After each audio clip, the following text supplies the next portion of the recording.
Hello and welcome to the State of Scottish Football here on A State of Mind. We have some pretty good, shattering news perhaps as Stephen Glass has left his position as Aberdeen coach after 11 months in charge. We've also had some cup results at the weekend. Not really many upsets, so not the best of fixtures for the neutrals, but I'm luckily not alone today. For the first time, I'm on with both of my guests today here. Graham, first of all, how are you doing? I'm all right, mate. I'm still currently self-isolating, having had COVID last week, but I'm getting there slowly but surely. Robbie, yourself? Yeah, not too bad. It makes a change speaking about men's football. Usually it's women's football when I see you, so yeah. Nice change.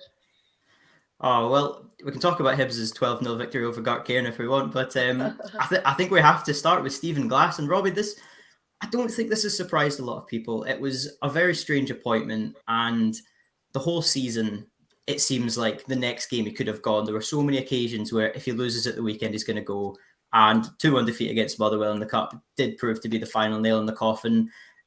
It's been a largely, I think most Aberdeen fans are happy with him going. I think a lot of fans were saying it was about time. Christian Ramirez certainly wasn't happy. I couldn't work out what word he'd tweeted on Twitter. If anyone has a look at it, I couldn't make out what that was. A bit cryptic. But Robbie, I just want to get your thoughts on the sacking. And just first of all, are you surprised that it's happened now, 11 months after being appointed? Well, Dave Coymack, the chairman, he's always went on about this process and that Stephen Glass was his outstanding candidate. So for me, despite the 2-1 defeat at Fair Park, and we all seen the angry scenes at full time, they're going out the cup, nothing really much to play for. I still in my head thought Stephen Glass, after Dave Coymack, he'd been in Sports Sound, he's tweeted just 3 days prior to that game saying, we've got to just stick by the manager. I thought maybe he'll get a bit more time, but am I surprised that he's gone?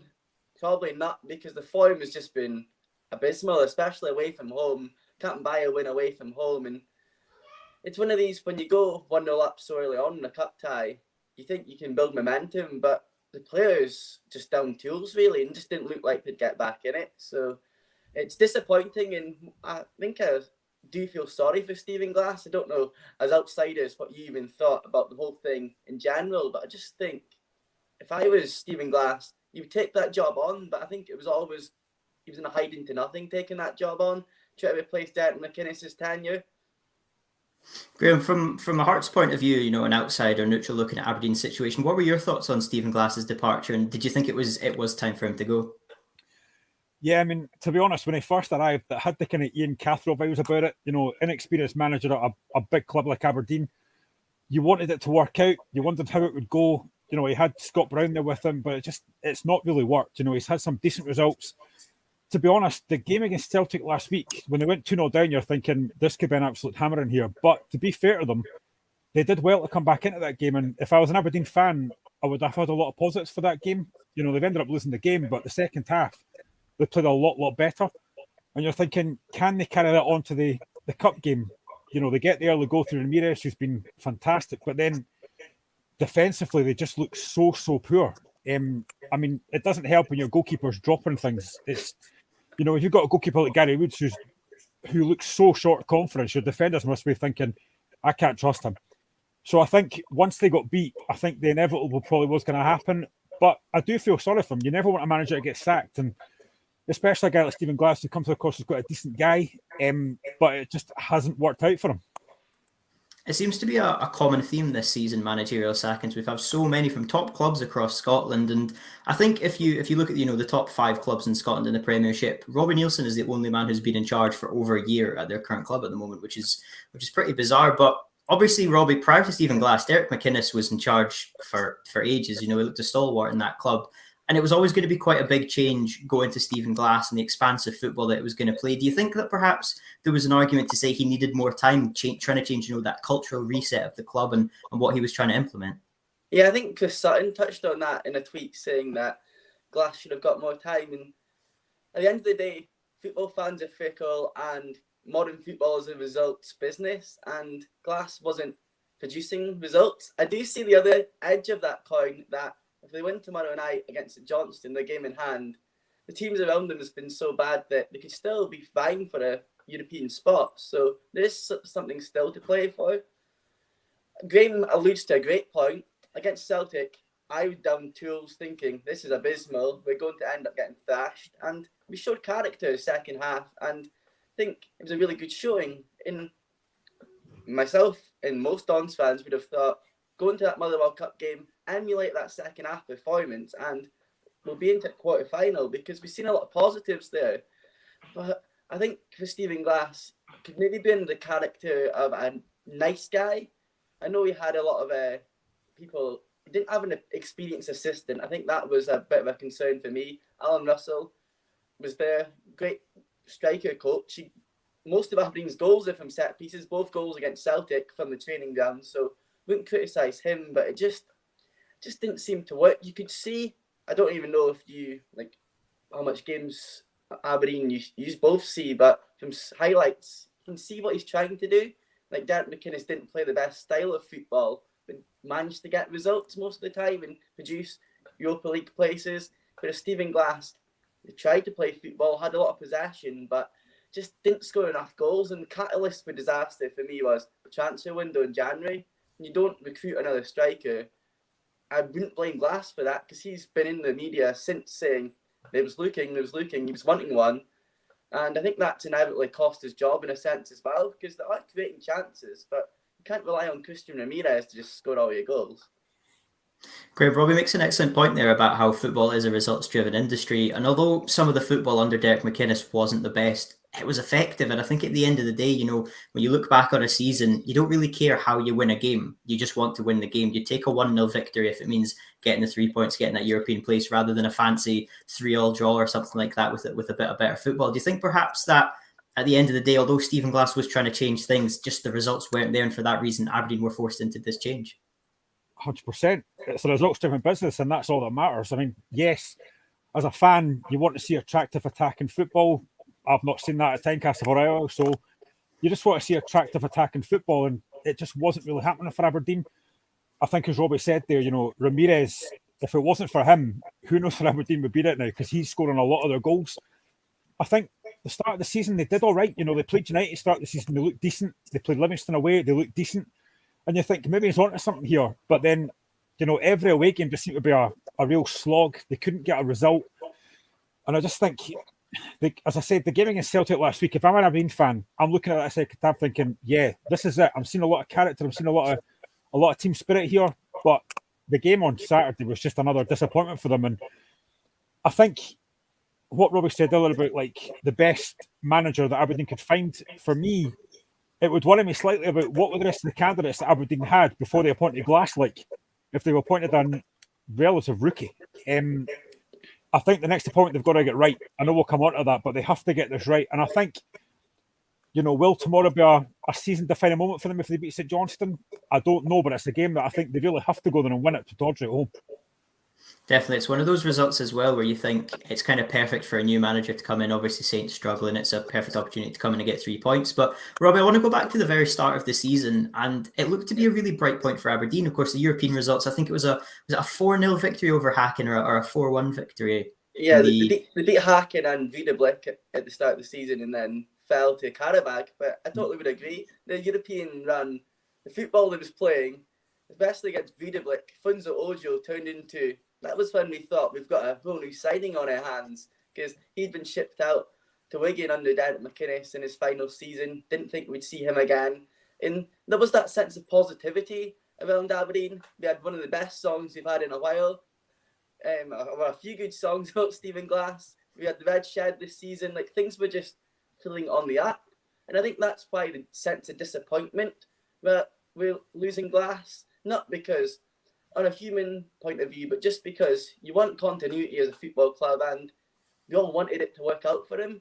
It wasn't like, personally, at the end of the McInnes tenure, I thought he had ran his race and he had to go. It was an end of an era, whereas Glass, it was just kind of unlucky. And start of the season, as Graham alludes to, start of the season was actually okay. First game, beat Dundee United.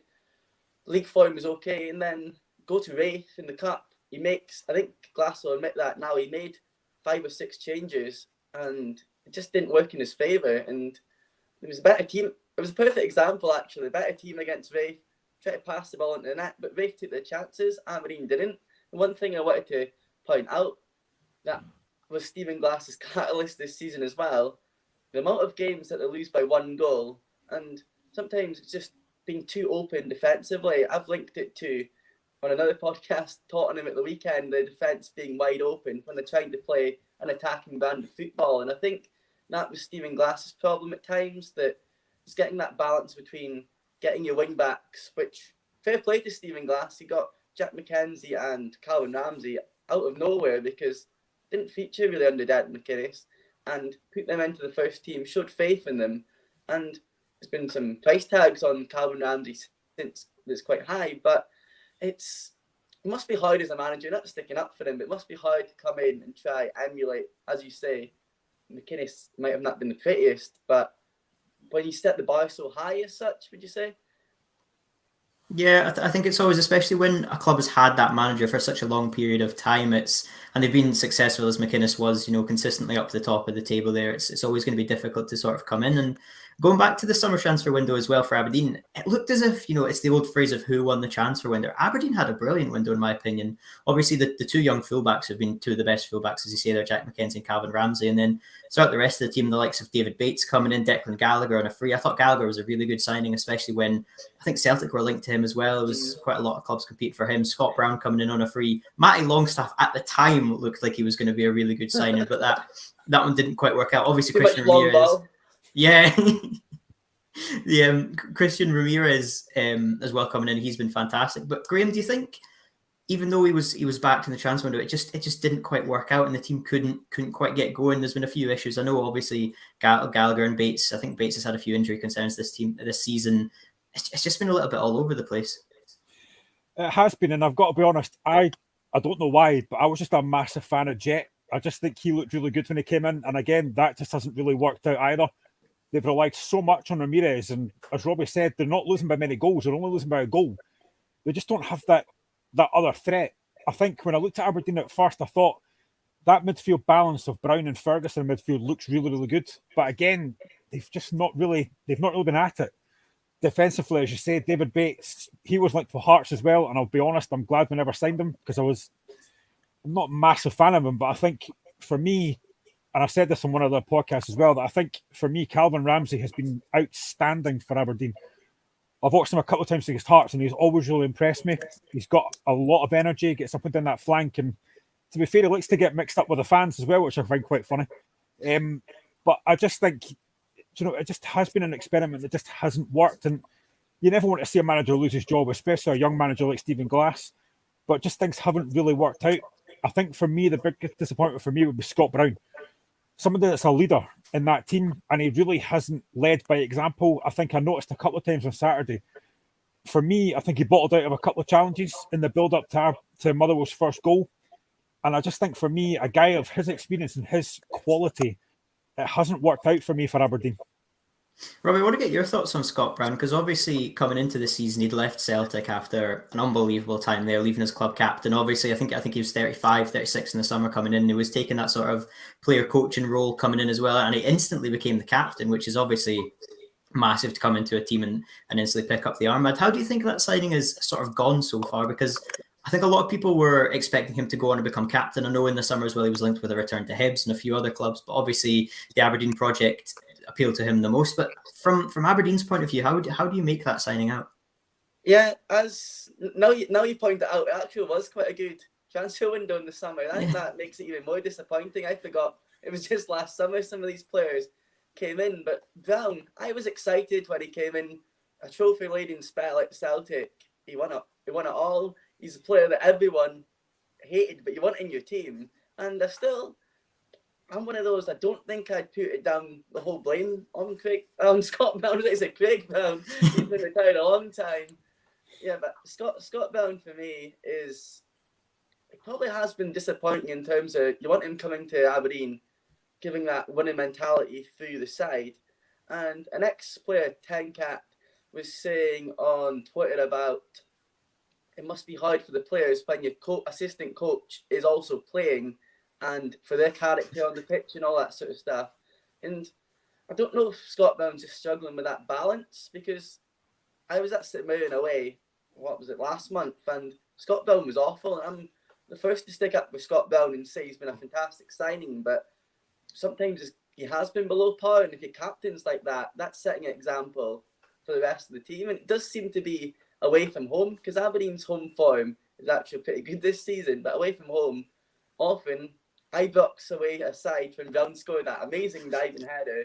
I think that's what, if he does leave in the summer, or I don't know what will happen if a new management team comes in or whatever, Scott Brown will be remembered for me for putting Aberdeen 2-0 up at Ibrox. So I think it's been a mixed bag with Scott Brown. We'd all wanted it to have went better and be still challenging in cups and at semi-finals, finals, or long in Europa League spots. But it's still time. There's still 12 games or so to go. It's time for Brown to really get his leadership cap on, and he's now part of this interim management team with Barry Robson and Neil Simpson. That time really to prove his worth for Aberdeen fans, I guess, with Scott Brown.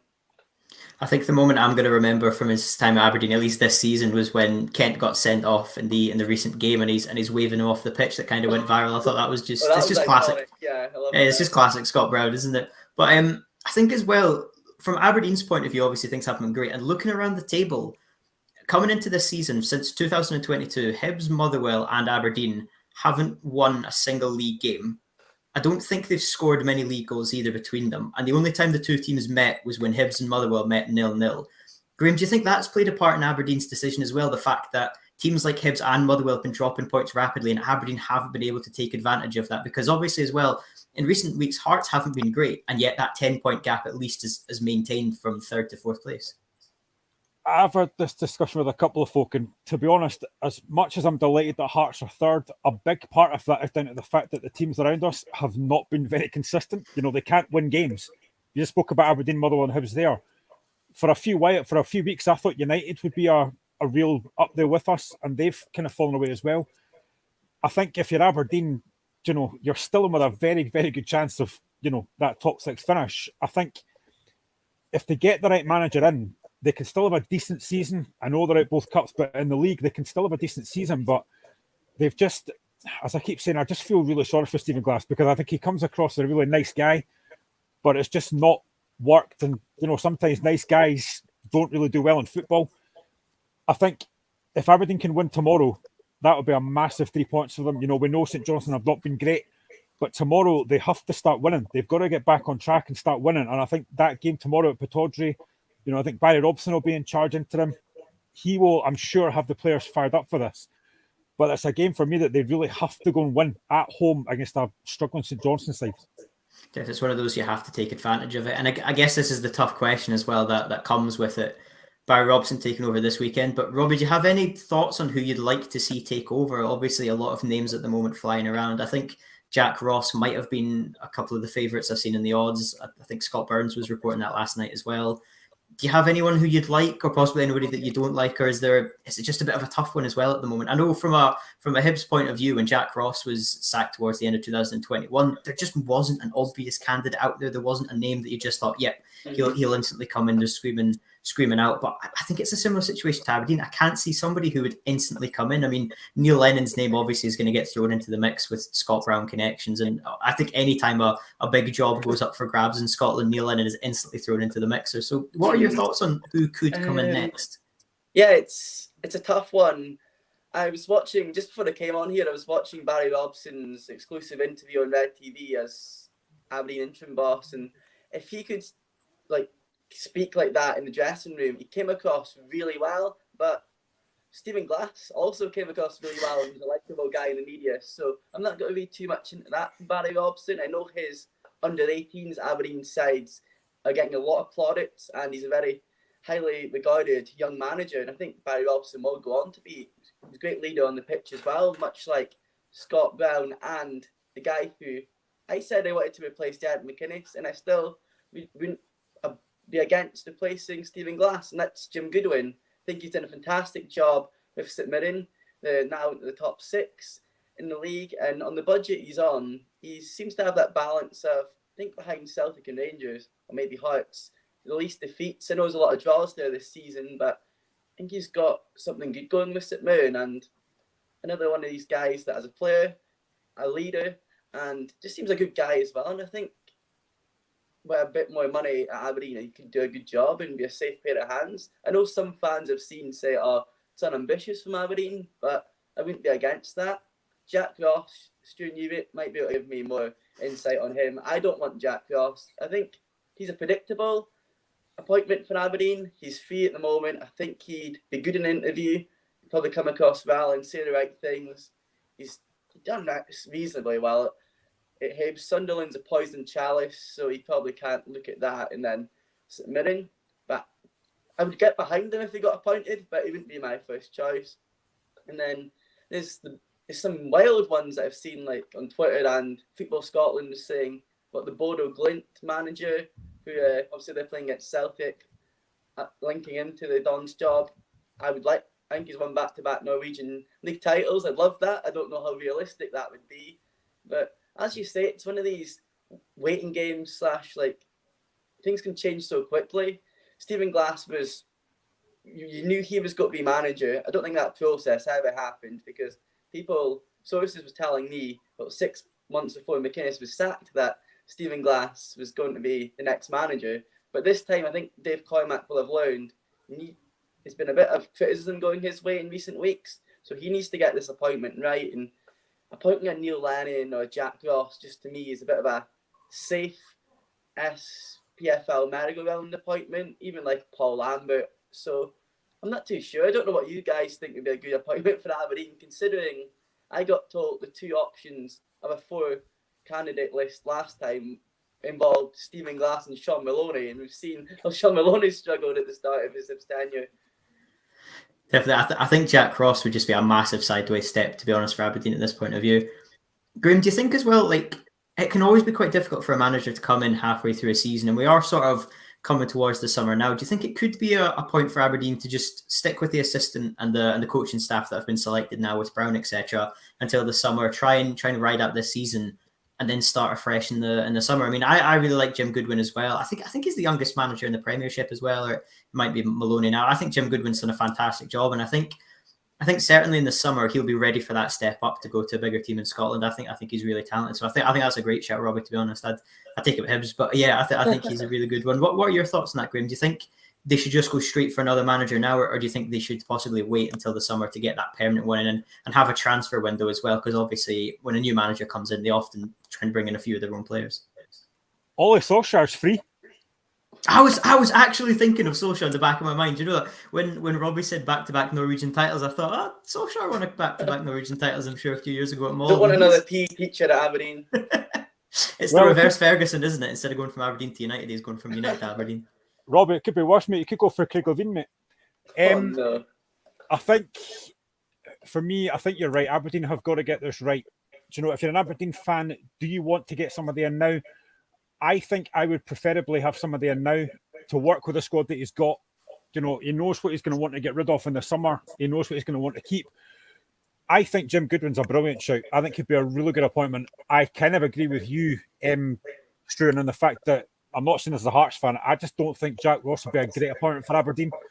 I think Goodwin would be a fantastic appointment.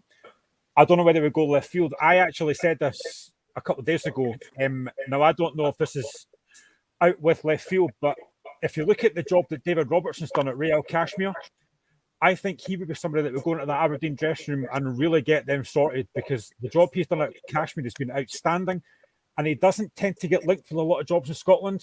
I don't know why that is. I don't know if that's maybe about left field. I don't know. But I just think Goodwin would be a fantastic opponent for Aberdeen. Certainly does have to be right, doesn't it? I think that's the main point coming into this. They have to make sure they get this one right. And I suppose we better talk about the reason that why he has been sacked was the 2-1 defeat against Motherwell. Robbie, what were your thoughts on this game? Obviously, this sort of was the last competition that Aberdeen had this season. Motherwell are a good side. It wasn't the easiest of draws by any stretch of the imagination, but Aberdeen took the lead, and then obviously to fall away to the end of it. And instantly, as the full-time whistle went, I saw so many people saying that's it, that's Glass done, and it did turn out that the next day he was sacked. But what were your thoughts on the match itself? Well, I think Aberdeen just cursed against Motherwell. I went to that game. I was waiting in my away support for a change rather than the press box, and I went with more hope rather than actually belief we're going to win, because I knew it was season defining. But we just seem to have a hoodoo down at Fair Park. We lost earlier in the season to Motherwell, and we've had thrashings to them in the cup as well previously. So you think you score an early goal after only 3 minutes. Christian Ramirez heads the ball in. Jubilant scenes, Aberdeen fans on the pitch, Motherwell fans end up on the pitch, it all clashes. You think, okay, great start for Aberdeen, let's build on this. And that was the only chance of the half. Van Veen, who I said on Thursday's show, Van Veen and Jota just love scoring against the Dons.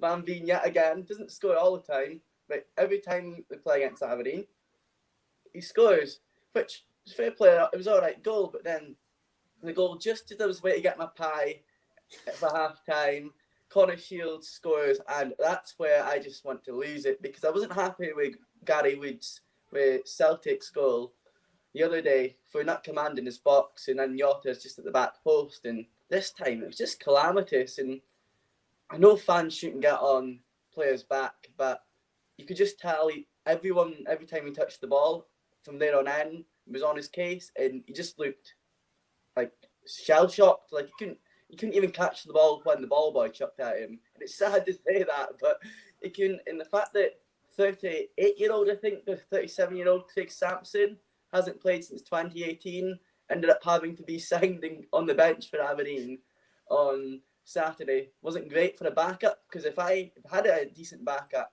I would have subbed Woods at half-time after that howler. But looking at that game, that's at half-time with 2-1 down. You've got 45 minutes to save your season and your manager's job, and the players were playing for the manager.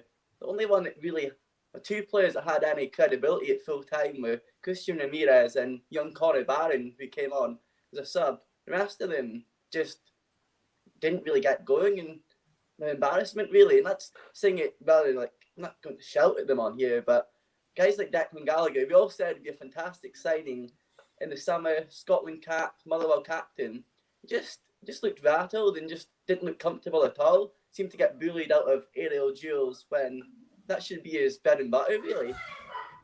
Graham, Declan Gallagher is quite an interesting one, because when we go back to that amazing night in Serbia, and I'll mention this anytime I get the opportunity to mention this, Declan Gallagher for me was our best centre-half, playing in the centre of that three with Tierney on one side and McTominay actually it was at the time as well on the other. He was sort of our only natural centre-half, and I thought he was absolutely excellent. But if we fast forward over a year now, I don't even think Declan Gallagher could make the Scotland team, if I'm being honest. I think he'd be lucky to make the squad. He certainly wouldn't be in my personal starting 11. And do you think that just sort of is another example of this season for Aberdeen, that Declan Gallagher's form, obviously going from potentially Scotland's best centre-half, one of the most important players, to not even potentially making the team now? Yeah, it looks like he's lost a bit of confidence. I don't know why that is, but again, as I said earlier, if you've got a goalkeeper behind you you clearly don't trust, you're going to be in trouble. And every time Gallagher and Bates look behind them and see Gary Woods, are thinking, "Oh, wait a minute, we're in trouble here. What do we do? Do we clear it? Do we not? What do we do here?" They don't trust That's the why I goalkeeper. felt in the stand. But players lose form. I'm sure Gallagher will get back to that. But at the moment, like a lot of Aberdeen players just now, he's struggling for form. But watching the game, Motherwell will have a chance quite early. I think Efford gets flagged offside, and it looks like he's on. But having said that, when Ramirez scores, he has a chance not long after that where he chips over the keeper. If that goes in and it's 2-0, Aberdeen might be able to build on that. But when that doesn't go in, Motherwell have then got something to think about. Wait a minute, we're in this. And yet again, Kevin Van Veen against Aberdeen. I don't know what it is. Some players have teams they love playing against. Van Veen just seems to love playing against Aberdeen for some reason. He gave them such an uncomfortable day. But I think Robbie's right. Connor Barron, when he came on, looked very, very impressive. Ramirez, again, just looked such a massive goal threat. But they need more from a lot more players. Managers will always take the fall. Managers will always get sacked. But players have got to do a lot more for their team and their fans as well. That was a decent Aberdeen travelling support. And again, they've let their team down in a big, big game. Definitely, it's the classic saying as well that it's easier to sack one manager than it is the 23-man squad. But talking about Woods as the goalkeeper as well, Robbie, Joe Lewis wasn't exactly fantastic earlier in the season as well. I remember the game against Livingston; he had a few blunders in that game. Do you think that's just been one of the problems as well? When we're talking about earlier on that when Aberdeen are losing games, it's rarely by more than one goal or one goal of a difference somewhere in there. Do you think as well the goalkeeping situation has been one of the biggest issues under Stephen Glass's tenure? Yeah, I watch as a Red TV subscriber and also having interviewed Stephen Glass through my job. He goes on about this all the time when he was manager.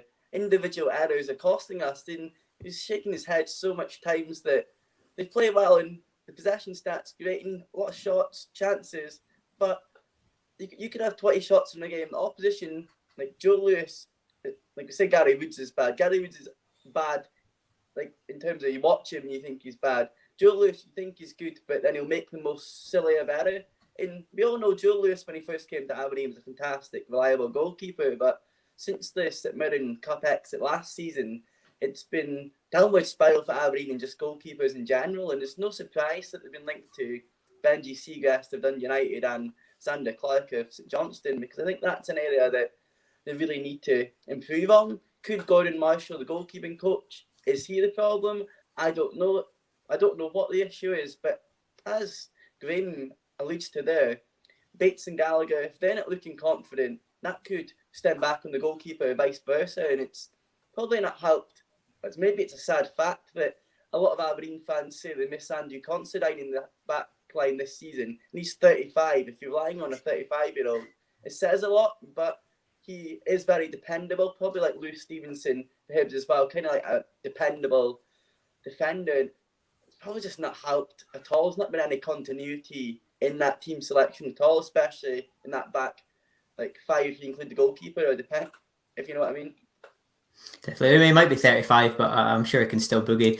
Graham, obviously, I mentioned about 5-10 minutes ago saying how poor Motherwell and Hibs have been as well around the table, but Motherwell getting a massive victory here. It's been a bit of a tough time for them since the turn of the year, obviously losing Tony Watt, arguably the best player to Dundee United in the table. How important of a win do you think this is for Graham Alexander?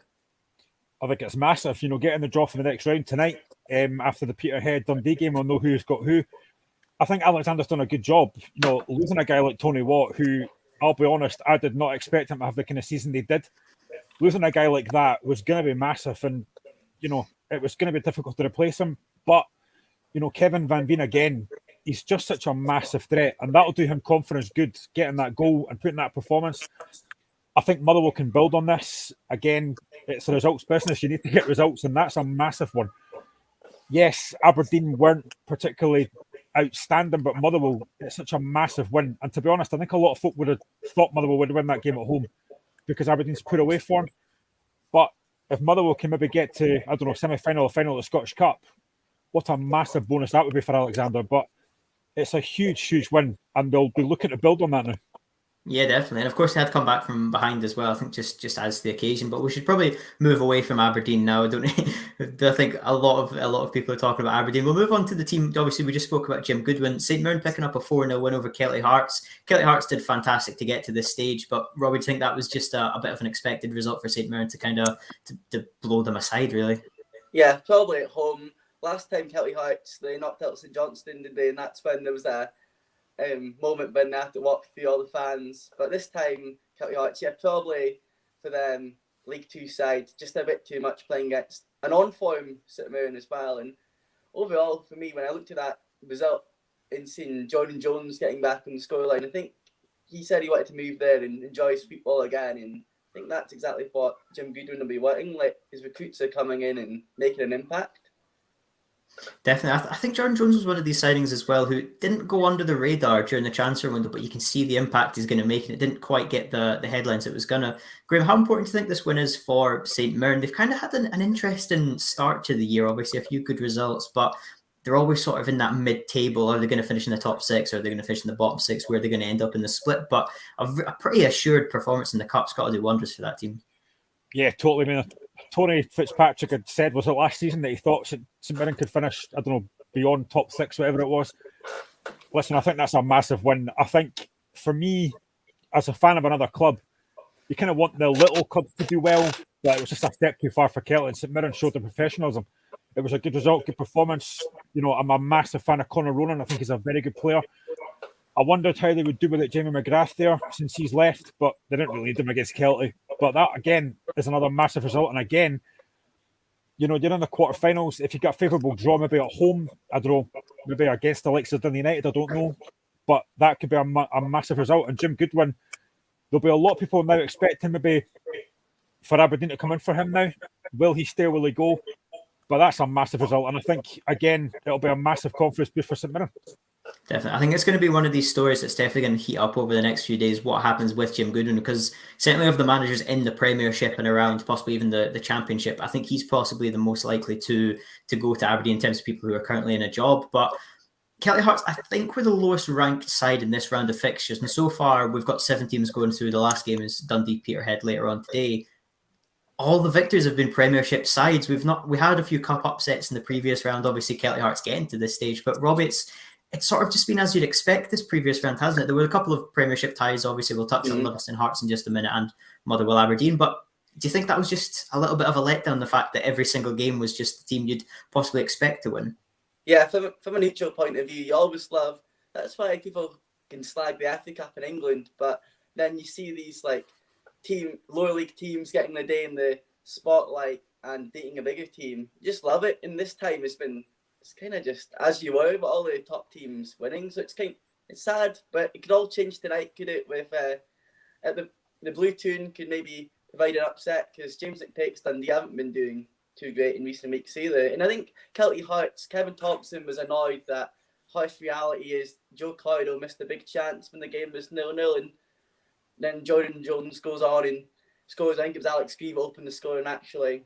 But sometimes it's these fine margins in football. Your side could have a great opening. If you score the first goal as a lower league side, your tactics will change a bit. But if you concede, then you're chasing the game. It can just get worse and worse. So it's probably just a learning curve for Kevin Thompson and Celtic Hearts in that game. Definitely. Well, going from Celtic Hearts, we'll go to Hearts, who picked up a victory over Livingston when it came to penalties. And although Hearts were the favourites coming into this, looking at the form, Hearts had lost to Dundee and Rangers coming into this. Livingston have been absolutely fantastic. Livingston are in incredible form, honestly. What a job Dave Martindale is doing. I just want to give that credit there. But Graham, what were your thoughts on this one? Because obviously 120 minutes and then it eventually went to penalties. I think Hearts won 4-3, was it in the end? Or is it 4-2? 4-3. Is it 4-3, yeah? I think the best I could say is we're in the draw, because that was, again, it was brutal to watch. I'm not going to lie. I mean, every time I'm on this show, I keep talking about the fact that Hearts start games far too slowly. And it happened again. You know, I saw the team sheet and I thought, we've essentially got 8 defensive-minded players in there. We've only got Ellis Simmons and Barry Mackay as attacking options. He tried to play Hallery further forward. Pointless. Utterly pointless. But I just think, I mean, Livingston had a couple of chances. You know, Bruce Anderson's through on goal. It's a decent save by Gordon, but maybe Anderson could do a bit better. There's a chance in the second half as well that hits the post, takes the deflection, hits the post, and comes back into Craig Gordon's arms. But Hearts didn't do anywhere enough. I mean, again, a lot of possession, but it's a lot of sideways and backwards passing and no penetration. I was just glad to get the game won. You know, to be fair, the penalties that we took were very impressive, but again, it's just after the Rangers game, I wanted a reaction for the Dundee game. We didn't get one. I hoped for a reaction on Saturday. Again, it was very slow, very laboured. I just didn't get the formation or the tactics. I was bored. Let's be honest, I was bored. But we're through, we're in the draw, and that's about as much as I can say, because that was painful to watch. My first thought when I saw the lineup just brought me instantly back to Sean Maloney's team against Rangers, where it looked like there were about 8-9 defenders on the pitch and you're trying to work out what formation they're all coming into. But I think Graham makes an excellent point there, Robbie, that again, the performance wasn't the best and it wasn't the best match to watch from a neutral or a Hearts or a Livingston point of view, but Hearts are into the next round and that's all that really matters for Robbie Nielsen. Yeah, definitely. Robbie Nielsen has been taking what some vote maybe say deservedly some slack in recent weeks, especially after that Dundee defeat at Tynecastle. But at the end of the day, he thanked his goalkeeper Craig Gordon at the end of it didn't have too much to do. I think he had to make a save from Sibbald in the 90, but then obviously Penn saves and wins the game. Although the Penn miss from Livingston was a bit of a disaster. But at the end of the day, getting your name in the hat for the draw is the most important thing for Hearts, because a big club like Hearts should be in semi-finals, quarter-finals, finals, and all that. But it would annoy me, Graham, as a Hearts fan, done that when, as an Aberdeen fan, when Derek McInnes used to set the side up in a big game and you see, oh no, these holding midfielders can make it like a 7 or 8 defenders, and you think, why not attack from the start? And at the end of the day, Hearts fans have a right to be annoyed, but if you went through on pens all the way and won the trophy, you wouldn't remember that game, I guess. Well, to be fair, when we won the cup in 2012, sorry, Struan, we were we were pretty hopeless in most of the games, most of the rounds. You know, we played Auchinleck in the first round, and that could have and probably should have gone to a replay because Auchinleck had a goal disallowed. And every round we were lucky to stay in. So yeah, you know, cup football's all about getting through, but I just want to see performance levels lifted a bit. Do you know, it's dull watching us just now. There's no real attacking intent. There's no real pace. It's far too many sideways and backwards passing. And yes, as I keep saying, it's a results business, but when you go to a game, you want to be entertained. You want to see your team playing decent football. And at the moment, it's not quite happening for Hearts. I know Robbie Nielsen today said that he's not worried about the lack of goals. That worries me slightly. But I mean, I just want to see us playing better and more open, attractive football, especially at home. You know, no disrespect to Livingston, but that's a game that we should be going at home and, you know, beating them comfortably like we did earlier in the season. But I'll take the win. I'll take the win on penalties, and hopefully we'll get a decent draw in the next round. I think one of the criticisms that I've seen a lot of Robbie Nielsen, like I'm a big fan of him. I think he's a really good manager, but a lot of people seem to criticise the way he goes into big games and is perhaps a bit too negative and a bit too defensive. Do you think that's something that he needs to change going forward? Or do you think if he can get the result like it was against Livingston, you just sort of have to move on from there? We've had 11 games against Aberdeen, Celtic, Hibs and Rangers, and we've won 1. And that was the opening game against Celtic. The games in the bigger games, he just hasn't. The formation and tactics have been really poor. I think for me, he worries a lot more about the opposition than he does what we can do to hurt teams, because you've got players in that team that can hurt anyone, for me. But he tends to go very defensive. Like, you've got Aaron McInnes there, who was signed for money. Now, he hadn't played until Boxing Day, and yet Robbie chucks him in at Ibrox, which was just baffling for me. And then he's not played him again. So I think, for me, I would like to see him being a bit more expansive, especially at home. And for me, yes, the bigger games, he has to start getting results. I mean, Stephen Glass has been sacked having not lost against Hearts. That just shows how poor that is. Robbie, coming into this one, obviously, I mentioned previously that Livingston are in really good form. I don't think they'll want to think about penalties again after the Ross County game and this one at the weekend. But will they be too disheartened by this performance, do you think, or will they still be building momentum? Because although it seemed just a few weeks ago that they were going to be in that relegation scrap, all of a sudden they're competing for the top half and possibly pushing European places if they can keep up this form. It's been a fantastic turnaround, and it's kind of the same time of season as when Martindale turned it around last year, where around the winter period, Livingston went on a fantastic run.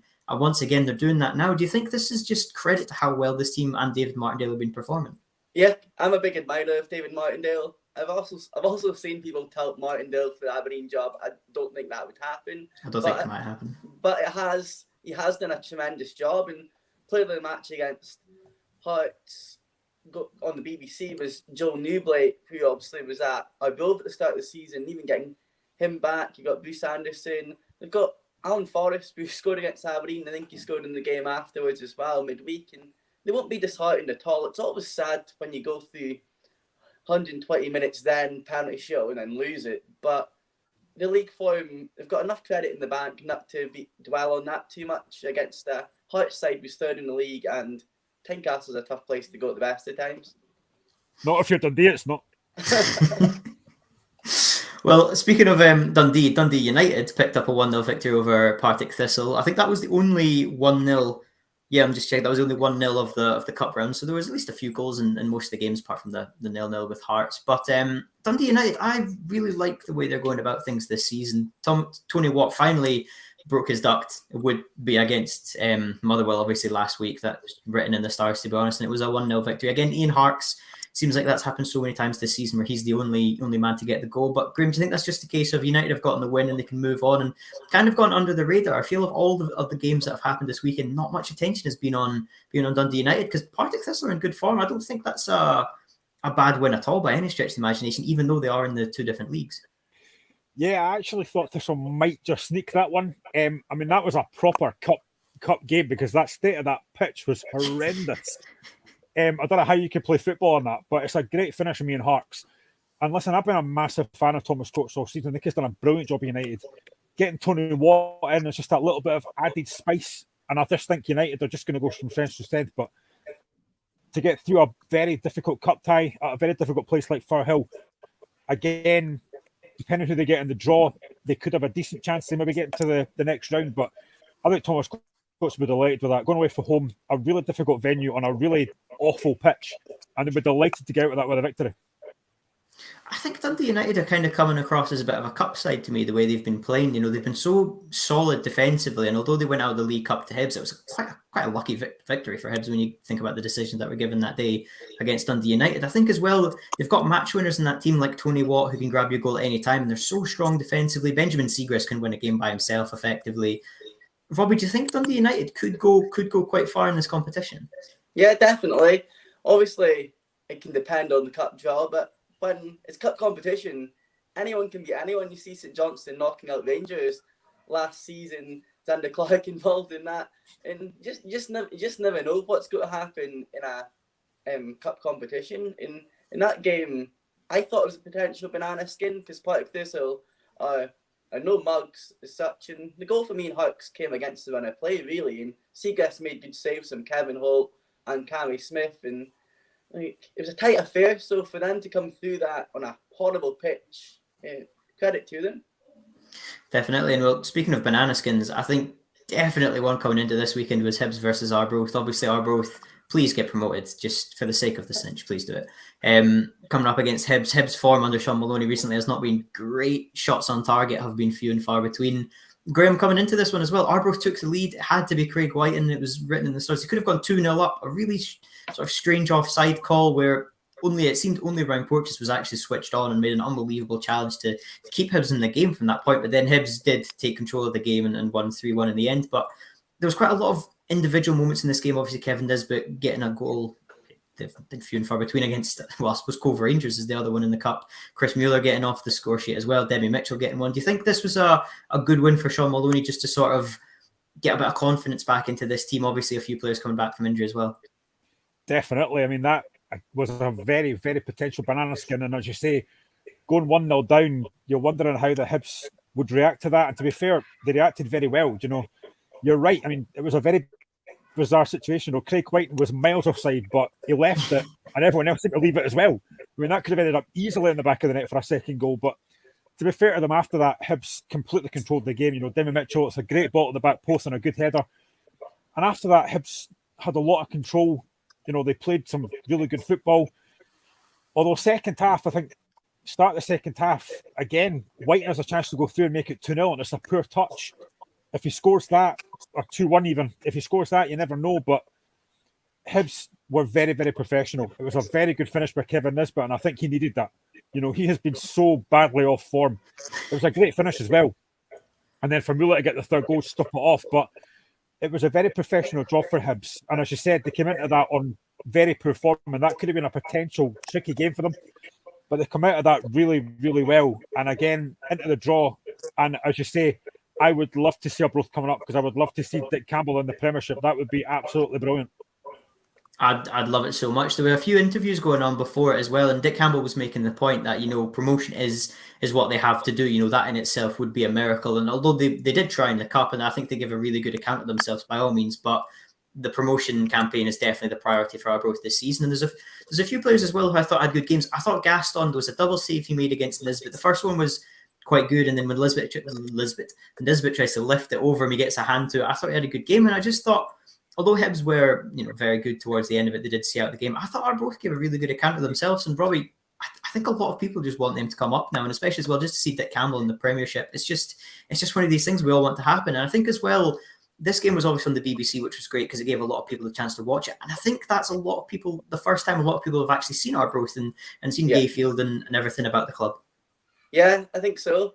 It's good to showcase just everything. I think behind the scenes a lot goes on well. Really good community club, and certainly I drove at one point where in the bottom of the SPFL like pyramid, and then where Dick Campbell and the club are now, top of the league ahead of Kilmarnock, which we all know the ambition Kilmarnock have and the stature of that club. So it would be, at one point you'd be saying it'd be a miracle if I drove would go up, but the longer this is going on, the longer I can believe that they will go up, and I really want them to do so, especially when Craig Whiting, I think he used to play for Dundee United and possibly Hearts, when he scored early on, I was thinking, wow, they actually are meaning business, because it's different. The Championship's a different ball game too, playing a Premiership side, and yeah, I think Graham sums it up. It was professional, performance from Hibs, but no shame for a goal, because the main target is now everyone's favourite second team. Please get promoted for the cinch, as Stuart says.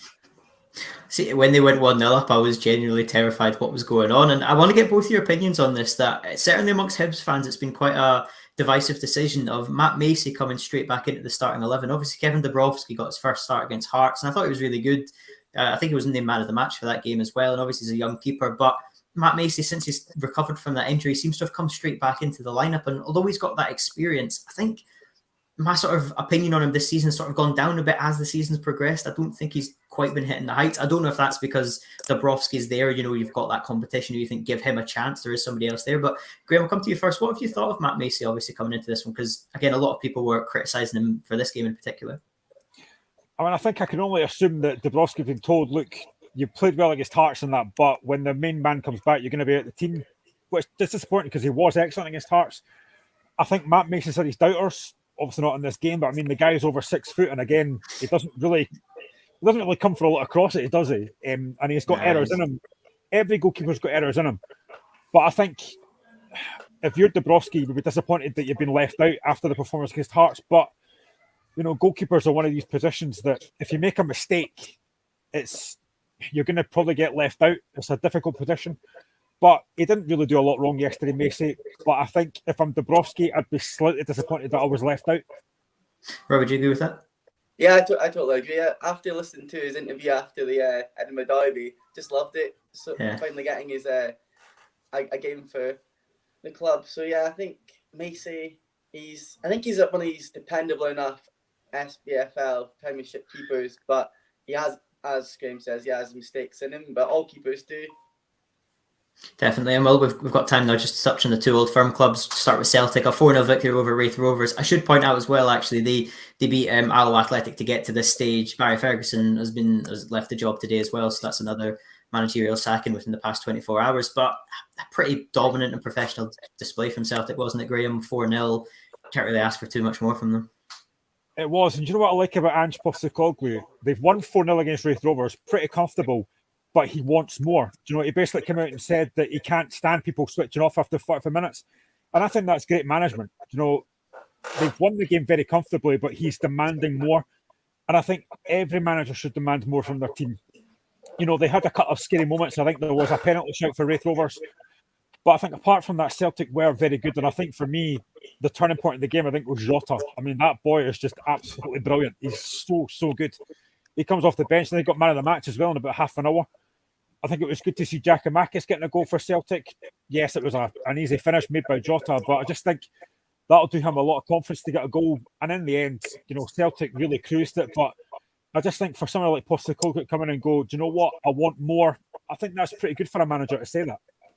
I love it when a manager after a victory is still quite annoyed. Well, not annoyed, but they still have criticisms of the team. Eric Ten Hag of Ajax does that so often, where you'll see his post-match interviews and he'll be 4 or 5-0 up, and then after the game he's saying we should have done this better, we should have done this. And I just love that when a manager is just so determined to get the victory and so on and so forth. I think that's one of the best things about Postecoglou is all these players seem to be buying into it. But as he says, Celtic seem to have a really good 60 minutes in them, and then in the second half they burn out. I think the Hearts game is a perfect example of that. Celtic started really well, and then in the second half it just looked like a different team had come out, and Hearts were able to go back into the game, and that's happened on several occasions. So do you think that is what Postecoglou is trying to drill into these players, that a football is a 90-minute game, and if you want to win the game you have to play for at least 80 to 85 of them?